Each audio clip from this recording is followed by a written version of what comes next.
at sa kamay. Isang labanan yan. Hello, pahinga. Hello, pride, ACS. Hello, Washi! Laundry day na naman! Yay! Anong meron? Mancha ng chocolate, Oh. putik, may libag pa. Kaya natin yan! With Pride Washing Machine Detergent, may triple stain-away formula. Tanggal ang makapit, madikit, at malupit na dumit mancha. Kaya easy-easy ang labada. Mula noon hanggang ngayon. All you need is pride. All you need is pride. ACS. Ngayong ika-87 taon ng kauna-unahan, DZRH. Tayo ay iisa. Ikaw, kayo, tayo. Iisa ang radyo. Tayo ay iisa. Iisa ang nag-uugnay. Iisang radyo ang pinakikinggan. Tayo ay magkaisa. Dahil tayo ay Pilipino. DZRH. 87 tayo. Pilipinas ang oras, alas 8:33 ng gabi. Narito na ang programang The Secret of Health. Maghahatid sa inyo ng mga sikreto at solusyon sa kalusugan, seryosong talakayan tungkol sa holistic healing at natural remedies. Hatid ng Santhone Plus Gold at Yes to Health. Kasama nyo sa inyong Healthy Sunday Evening Habit sina Ray Sibayan at Doc Algie Bacla. The Secret of Health.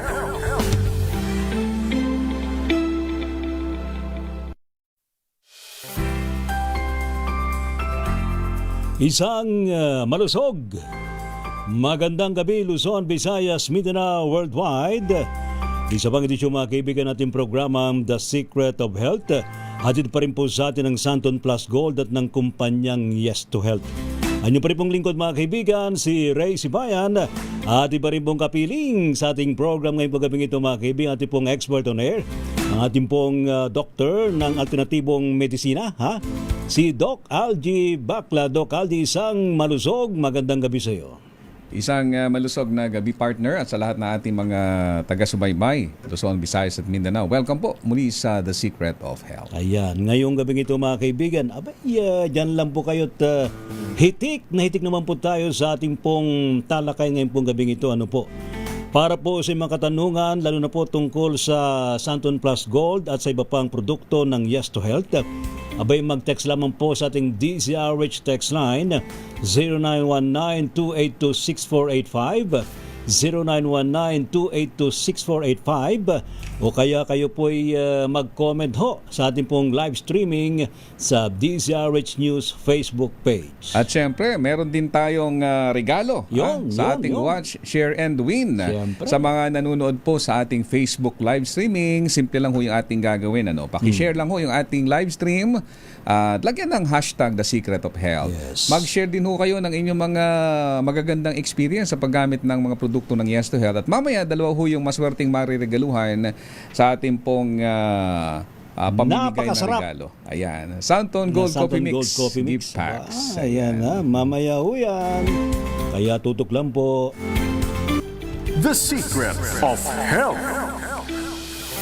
Ngayong gabing ito mga kaibigan, pag-usapan po natin ng tungkol sa carbohydrates. Ayan. Sabi nga marami raw mga misconception tungkol sa carbohydrates. Totoo bang nakakataba ang carbohydrates? At kapag tinanggal ba ang carbo sa ating kinakain, papayat ba tayo? Magiging sexy ba tayo? Pero unang-una, Doc Algie, ano nga ba itong tinatawag nating carbohydrates? Actually, ang carbohydrates, kung titignan mo yung content niya, it's a combination of carbon, hydrogen, and oxygen. Very simple combination. Part ito ng tinalaki natin dati na macronutrients. Okay? So, pag kumakain tayo ng carbohydrates, kino-convert ito ng katawan natin into glucose. Yung glucose naman, ang nagiging primary energy source ng ating pong katawan. At involved dyan yung sa proseso na yun, yung insulin, kung narinig natin. At every part of the body natin nangangailangan ng carbohydrates. Actually, sa macronutrients, ang carbohydrates ang may pinakamataas na recommended portion sa ating total calorie intake. Sa Amerika, yung kanilang recommended sa, sinabi nga natin di ba nakaraan, sa babae, ang total calorie intake recommended is mga 1,600 to something 2,000 plus. Ano? At sa mga lalaki, 2,000 minimum to 3,000. Yes, Doc. But sa total calorie that we need to consume every day, kasi yung calorie intake na dietary requirements na yun yung enough for the body to operate normally sa metabolism. Okay. So, sabi nila sa Amerika, 45 to 65% ng ating total calorie intake dapat ay carbohydrates. Okay.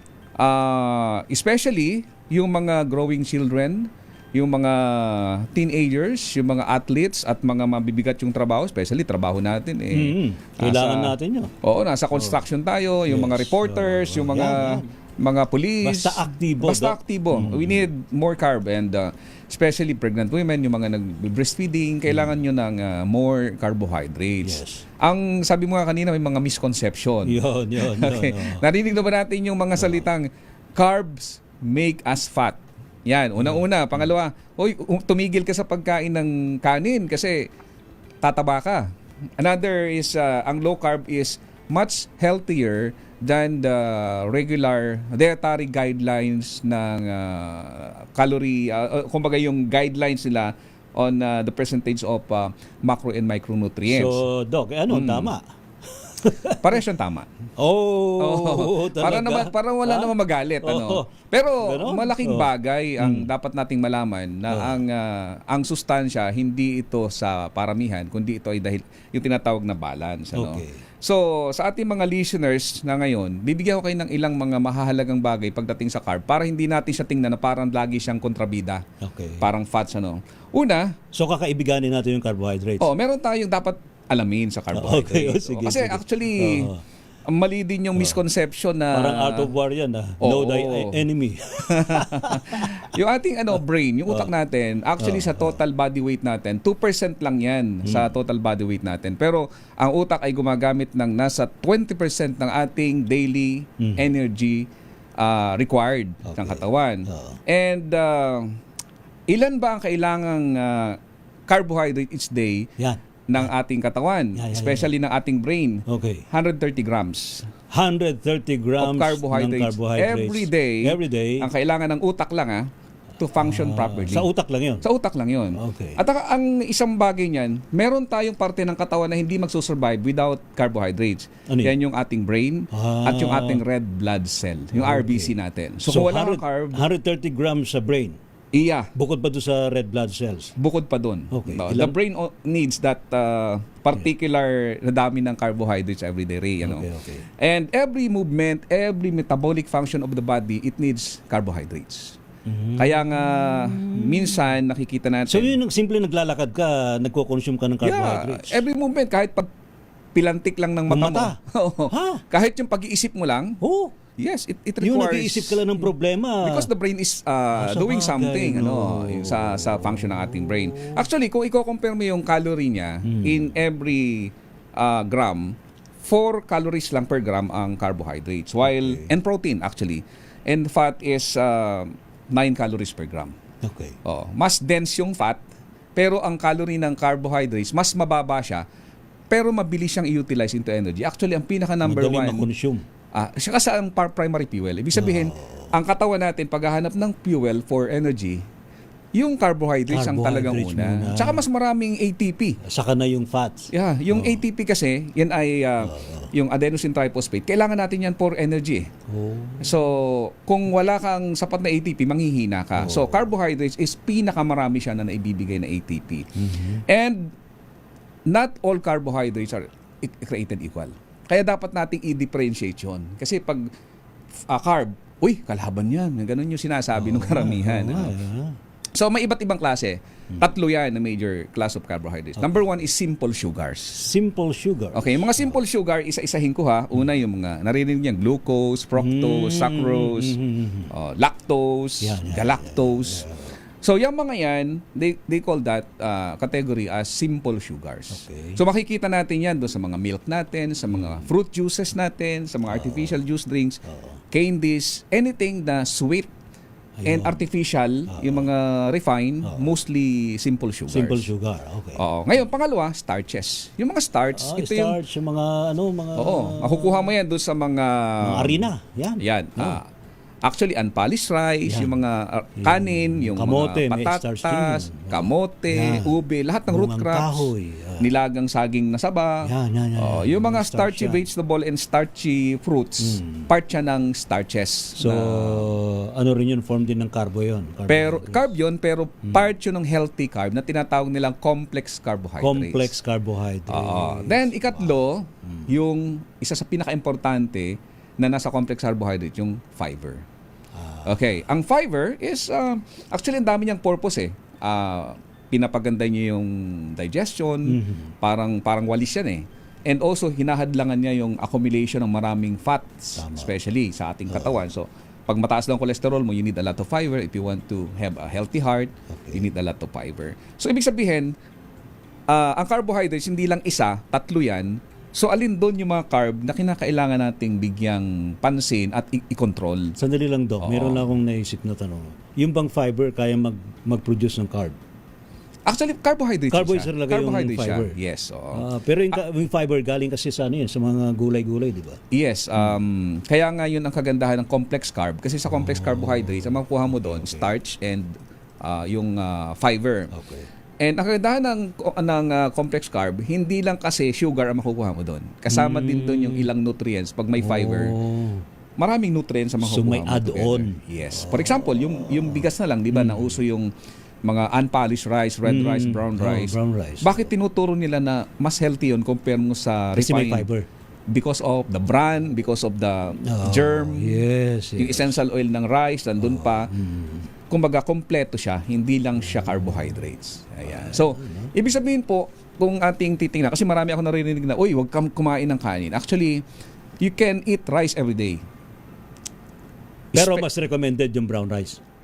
Pinaka-the best yung brown. Kasi nung unang panahon, Ray, just imagine noon, bakit ang mga tao noon hindi masyado marami may diabetes, may hypertension? Kasi una, may exercise. Bakit? Correct. Bago ka magsaing, magbabayo ka muna. Babayo ka, Magtatahip pupunta ka pa dun sa Yes. farm mo, kukuha ka, mamimitas ka pa ng mga gulay-gulay. Saka yung binayo, nandun pa yung darak niya. Yes. Yung pinakang brand. Ngayon, ang kumakain ng darak sa probinsya, yung mga baboy. So, sila yung malusog. Tayo namang, minsan nagkukulang tayo sa stansya na kumakain ng white rice. So, hindi ko inaani yung white rice, pero ang bottom line nun is yung fiber. Dapat may fiber siya. Yun yung mga kaibigan. Ayan, ha?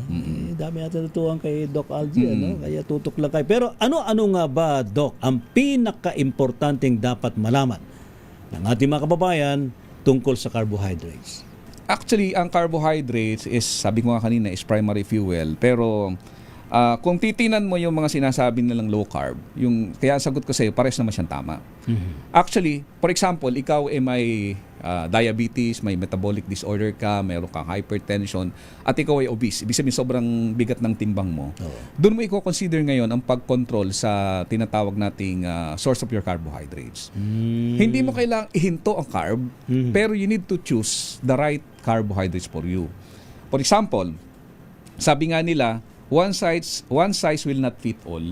Ibig sabihin, sa nutrition, yung standard na meron para sa'yo, hindi yon sometimes fitted for me. Yes. So, kung wala kang problema sa iyong metabolism, or healthy, hindi mo kailangan i-restrict yung carbohydrates mo. Kinakailangan mo lang i-balance. Kasi yun yung target eh. Yun ang mahalaga, balance. Yes, kaya nga sa Pinggan Pinoy, nakalagay doon yung paghahati-hati ng diet natin. Ang nasa pinakang kalahati ng pinggan is more on fruits and vegetable and healthy carbohydrates, yung mga complex carbs. Pagdating naman dito sa kabila, nililimitahan yung mga fats, protein, para balanse lang sa ating katawan. Kasi una, marami magkakaproblema sa atin pag kulang tayo sa carbohydrates, yung brain natin. Kaya marami mga tao, napapansin pa natin na pag yung Pilipino, pag hindi kumain ng kanin, parang ang lungkot ng buhay. Kasi nga, actually, carbohydrates is food for the brain. Yes. So pag hindi mo kinain yan, na kailangan mo, hindi naman sobra sa'yo, talagang maapektuhan yung cognitive function mo. Oo. Tapos yung other function pa, actually, sabi nga nila, ang carbohydrates tumutulong din to digest fats. Okay. Kaya gusto kong i-correct yung konsepto. Ngayon, kailan ka magre-restrict sa carbohydrates? Kailan mo gagawin yung low carb? pag masyado ng mataas ang excess mo. Oo. Kasi yung sobrang carbohydrates, kino-convert siya ng katawan, ini-store yan sa liver in the form of glycogen, sa ating muscle. Kaya pag sobrang dami na, hindi na siya nakakatulong. Especially yung mga simple sugar, simple carbohydrates. Simple carbohydrates.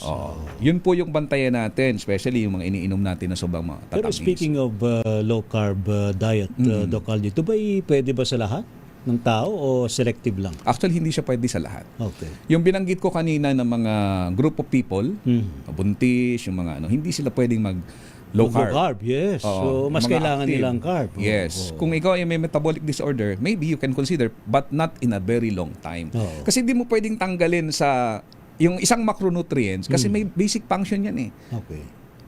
Pwede mo siyang ilimit. While may mga pag-aalaman na nagsasabi na kung talagang kailangan mong ihinto ang carbohydrates for some reason, for example, epileptic ka o kaya naman matindi yung problema sa sugar, the body can still manufacture glucose for you through the liver. May ganoon naman. Kaya lang, it takes time. Oo. Kaya may advice is ganito. I-consider nyo yung inyong health. Kung ikaw ay may diabetes, may hypertension, obese ka, doon ka magtanong sa mga eksperto. Huwag ka mag-experiment sa sarili mo. Mahirap na. Saka huwag kang makikinig lang kung sa kani-kanino. Oo. Di ba? Kasi may mga taong nagda-diet, di talaga sila kumakain. Kasi hindi mo talaga magkakapareho yung ano natin eh. Nagkakaroon ng yo-yo effect. Yes. Papayat ka, tapos syempre hindi naman sustainable ang ang low carb. Oo nga. Sa totoo lang hindi siya sustain. Ang dami kong mga nakitang nag-low carb. Ngayon nakita ko ang tataba na nila. Diyos me. Oo, kasi nga hindi siya sustainable. Oo. Pag pumupunta ka sa isang lugar na wala kang available na low, kasi kahit siyang lahat ng mabibili mo, gulay man yan, prutas o kahit anong nasa grocery store, may carbohydrates yan. Yan ang bottom lines. Kaya mahirap siya. So, pag nag-diet ka without low carb, without carbohydrates, pumayat ka talaga. Siyempre, the body will consume your alternative fuel. That's the fat. Yes. The problem is, pag kumain ka ulit, bumalik ka doon sa pagkain ng carb, yung katawan mo nasa panic mode nawalan ka kasi ng one macronutrients Oo. So, ang gagawin ng katawan, magre-replenish siya ng todo. Oo. Kaya makikita Hindi mo mo, na makokontrol sarili mo nun. di na. Kaya ang nangyayari doon sa iba partner, mas bumibigat pa sila kaysa dati. Oo. Doon nag-start Magtataka sila na lang, ng diet. ba't mas mabigat ako ngayon? Mga ganon. Oo. Ha? Alam mo ang advice ko sa inyo, Oo. pinaka-the best, yung tinatawag na calorie deficit. Ibig sabihin, kung ito yung kailangan mo, o itong recommended for you personally, sa iyong edad, magkaroon ka ng konting deficit doon sa required na yun. Pero wag mong tatanggalin totally yung isang part ng foundation of nutrition na kailangan ng katawan natin. Ayan. Yun ang advice ko po sa inyo. Papayat ka ng dahan-dahan, hindi ka magde-develop ng metabolic disorder. At the same time, hindi ka malungkot lagi. Kasi feeling mo, para lang maging healthy ka, you need to sacrifice a lot of things in your diet. Ayan. Ha? Mamaya, marami tayong katanungan kay Doc Aldi tungkol sa carbohydrates, tungkol sa low carb diet. Ano ha? Ito pa rin po sa pagbabalik ng ating programang The Secret of Health. At kanya rin pong sasagutin ang ating mga katanungan tungkol pa rin po sa ating paborito Santon Plus Gold at sa ating bagong Santon Gold Coffee Mix. Dito lamang po sa ating programang The Secret of Health. The Secret of Health. The Secret of Health. Number 1. Na naman! Jiro, call center agent. Puyat at stress ang kalaban ko araw-araw. Bumagsak ang katawan ko at laging nakakasakit. Pero sa healthy diet, exercise at Santon Plus Coffee Mix na may natural na energy booster, I feel healthy every day! Santon Plus Coffee Mix, mabibili sa mga butika. Ako po si Mark, taxi driver. Kailangan laging alerto at bawal magkasakit. Santon Plus Coffee Mix ang kasama ko sa biyahe araw-araw. Masarap at may nutrients pa dahil sa mangosteen, moringa at soya. Feeling healthy ako. Santon Plus Coffee Mix, mabibili sa mga butika. Mga sikreto at solusyon sa kalusugan. Dito lang sa The Secret of Health.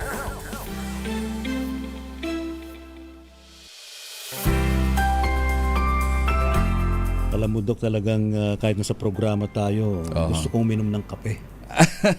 Hatid ng Santon Gold Coffee Mix. Ang sarap-sarap talaga, Doc Algie. Yes. Saka meron siyang may parang lumulutang. Lumulutang. Yan Ano yung may mga herb. lumulutang sa ibabaw? Yung mga herb yan, kasi yung mga herb natin, yung extract, makikita mo rin yan, may ano siya, may residue siya. Akala nung iba latak na Ito kung parang saan. ito dito, parang to ng malunggay. Yeah, malunggay. Makikita mo yung malunggay ano dyan. Ang galing, ang sarap at walang hapdi sa tiyan. Oh, saka yung Santon Gold Coffee Mix, kaya nga sa pangalan pa lang gold. Oo nga eh. Dinesign siya for our needs as we age kasi ang daming deficiency. O na Hindi ko nangyayari. kinakaila sarili ko, talagang nagkakaedad na tayo eh. marami tayong ano yan. Actually, that's a kind of food supplement Yes. na magbibigay sa atin ng hindi sometimes nakikita sa regular diet natin. Although, pinaka the best, kaya nga lagi natin pinag-uusapan ng nutrition. Yes. Kasi yun ang number one eh. Oo. Supplement, like yung coffee natin, Santon Plus Gold, kailangan mo yan just to fill in the nutrition gap. Correct. Yung Oo. nutrition gap kasi, yun ang nakikita lagi. Ngayon, actually, matindi yung problema natin sa nutritional deficiency sa Sa ngayon, Pilipinas. sa Pilipinas, ha? Yes. Alam mo ba yung stunting? Yung pagiging yung bansot? pagbansot, oh. Before 5 years old, ang dami ngayon sa Pilipinas. Malaking percentage. Oo. Kaya nga, ang education pagdating sa nutrition, kasi ang dami namang pagkain na pwede natin i-consume. Especially, pinopromote ng government ngayon yung talagang back to organic food, yung mga pagkain talagang natural. Back to basic. Back to basic. Sublit niya barangay, sabi ni partner ko dati sa sa Agritech, si Sir Sani Escudero. Ayan na. Anyway, mga kaibigan, ang muli magandang gabi sa iyo, Doc Algie, ha? Anyway, ang palatuntunan pong ito, hando po sa atin ng Santon Plus Gold at ng kumpanyang Yes to Health. Siyempre, katuwang po natin yan para lagi tayong healthy at makaiwas sa sakit. Ang Santon Plus Gold po isang herbal supplement na may pinagsamang mangosteen. Meron po yung moringa, meron din po yung ampalaya, garlic at spirulina. Natural kaya wala pong side effects po. Yan naman po sa mga hindi pa nakasubok ng Santon Plus Gold, magtungo po sa pinakamalapit po na drugstores. Available po yan sa Mercury Drugs, sa Watsons, maging sa TGP, South Star Drug, and of course sa Shopee and Lazada at sa Yes to Health office sa Quezon City. Kayo ho'y maaaring tumawag sa Yes to Health hotline 0969-627-1262, 0969-627-1262. The Secret of Health. Ito na sa ating mga katanungan, Doc Algie, from 0917-22682, sabi ho niya, makatulong din po kaya ang Santon Plus Gold sa kanya na nagsisimula ng maging makalilimutin? Mataas din daw po ang kanyang cholesterol. My answer is yes. Kasi ang Santon Plus Gold ay meron siyang mga sangkap na yung mga phytochemicals, yung mga nutritional content nun ay napaka-beneficial sa ating cognitive function. Yes. Marami siyang antioxidant. And sa cholesterol naman, meron tayong sangkap doon na talagang nilagay just to help our body with regards to cholesterol. Hindi siya gamot sa cholesterol, pero pag pumapasok yung mga sustansya nyo sa katawan, it helps the body to function as to normalize the level of cholesterol in the body. Kasi ang cholesterol naman, marami ring misconception sa sa susunod pag-uusapan din natin 'yan kasi nga dapat doon lang tayo sa tama. Hindi sobra, hindi. Ang nutrition kasi, Ray, dapat balance, hindi pwedeng kulang, hindi pwedeng sobra. Yun. Pag Kaya, sobra, nagkakaroon na ng problema. Yun. Same thing as kulang, same thing yung sobra. Yan. Ayan. Kaya pwede po kayo na gumamit ng Santon Plus sa Gold. Ayan. From 0927-14820, sabi ho niya, ano po ang mas mainam sa matindi ang arthritis?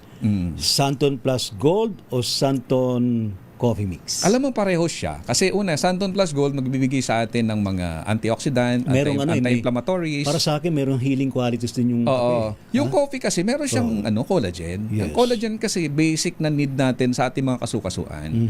O arthritis yan, o yung tinatawag na osteoarthritis. Yes. Mahalaga ang collagen sa stability ng ating mga kasukasuan. Ayan. So, parehas po siyang pwede. So, lahatin na ho natin. Mas kung kaya naman ang budget nyo. Kombinasyon. Mas maganda. From 0995-795-31, sabi ho niya, paano daw po kung diabetic, Doc Algie? Pwede pa rin po bang uminom ng Santon Gold Coffee Mix? Good news sa mga diabetic kasi yung ating Santon Gold Coffee Mix, ginawa talaga yan for diabetics. Ibig sabihin, hindi siya pagbigay ng anything na makakasama sa inyo. Kasi ang ingredients niyan is talagang friendly sa diabetic patient. Oo. Kanina, yung discussion natin about may simple sugar Yeah, oo. and complex sugar. Yes. Oo. So, alin doon ang mas maganda, Doc? Mukhang yung simple sugar yata Ang problema. simple sugar Ha? kasi, kung hindi ko na i-elaborate, ang simple sugar kasi, pag kinain mo yan, immediately it can enter your bloodstream. Mabilis. Mabilis. Yeah. Pasok Pwede agad. kang magkaroon ng instant energy, pero pwede kang magkaroon ng crash din. Oh. At saka madali kasing i-consume na marami ang simple sugar. Kasi sa isang baso lang, pwede kang, pag ininom mo isang baso, ang equivalent pala nun, mga nasa 1/4 kilo na ng sugar. Pero yung mga complex carb kasi, especially yung mga mataas ng fiber, hindi ka makakain ng marami nun kasi busog ka agad eh. Oo nga, Yun ang difference nung dalawang sugar na yun. Kaya yung simple sugar, very simple talaga siya. At saka siya yung makikita mo sa mga common refined foods, mga junk foods. Yun yung meron tayo sa ano. So, mas prefer natin dapat ang complex. Kasi ang complex carb ay slow to digest, hindi nagpapataas agad ng sugar, and madali siyang i-manage ng katawan natin. Lalo na yung fiber, no? Fiber. diba? Marami siya nagagawa sa katawan. Ayan. Anyway, mga kaibigan, from 0928-30028, sabi ho niya, kailangan pa po bang magpa-check sa doktor para makainom ng Santon Plus Gold? Pwede po ba ang walk-in sa Yes to Health Clinic? Ayan. Unahin ko yung sa walk-in. Pwede po. Sunday to Friday, ang Yes to Health Clinic, yung branches namin, bukas from 8 a.m. hanggang 5 p.m. Yung sa, kung kailangan magpa-check up muna, actually, ang mga food supplement, hindi naman required na magpa-check up kayo. Kasi una, hindi siya delikadong inumin na makaka-overdose. Yes. Saka walang kontra sa mga gamot. Yes, wala. Wala. At kailangan, kung may mga doktor na magre-recommend nito, ang kagandahan nun, meron siyang discount sa butika. Kasi reseta eh. Pero kung kailangan ba, sa tingin ko hindi kasi food supplement siya. Yes. So food supplement are safe na i-take natin every day as long as we take it na alam natin yung purpose ng pag-inom natin. Kaya nga hindi nga ho gamot ho. Kung ano man po yung intake na gamot, okay lang, tuloy-tuloy lang. Pero okay lang din naman na isabay. Pwede siyang isabay. Itong Santon Plus Kasi Gold. wala namang kasing, ang tawag nila doon is kontra sa effect ng medication nyo. Yes. Ang danger lang naman na sinasabi nila commonly sa herbal medicine and yung maintenance is pwede niyang i-magnify kasi yung purpose ng gamot mo eh. Kaya nga we take it apart. Saka yung Santon Plus Gold, wala kami nakitang ganong resulta. Kumbaga, mas maganda siyang complementary doon sa maintenance medications niyo. Ayan. Ako, hitik na hitik ulit sa paliwanag si Doc Aldian. No? So, bago tayo magpaalam ngayong gabing ito, Doc, so sino ang mga masuswerte Ayan. na makakatanggap ng Santon Gold Coffee Mix gift packs? Ano ha? Ayan, si Ma'am Jessica Bell Puno. Uy, ayan, congrats so po. malaki daw tulong sa kanya ng dahil senior yung naging energetic sila. Okay. At saka si Ma'am Gina Angustia. Wow. Ayan, Santon Plus Gold daw, napakaganda sa kalusugan niya. Talagang ginagamit nila. So maraming salamat po sa inyong dalawa. Congratulations, Jessica Bell Puno and Gina Angustia. Congratulations po sa inyo. And of course, abangan po ninyo ang mensahe mismo mula sa ating executive producer, si Miss Pichi Gonzalez. The Secret of Health. Paano siksik niyo ating pinag-usapan ngayong gabi ito, Doc? Pagdating sa nutrisyon, talagang napakaraming pwede nating matutunan. Saka dapat talaga magsama-sama tayong tulungan ng ating mga sarili sa nutrisyon. Tama po. Okay, so maraming salamat. See you again next Sunday sa isa na namang paksa na may kinalaman sa tamang nutrisyon. Si Doc Algie po ito mula po sa Yes to Health. Magandang gabi po sa inyo. At Ray Siban para pa rin po sa ating programang The Secret of Health. The Secret of Health. The Secret of Health.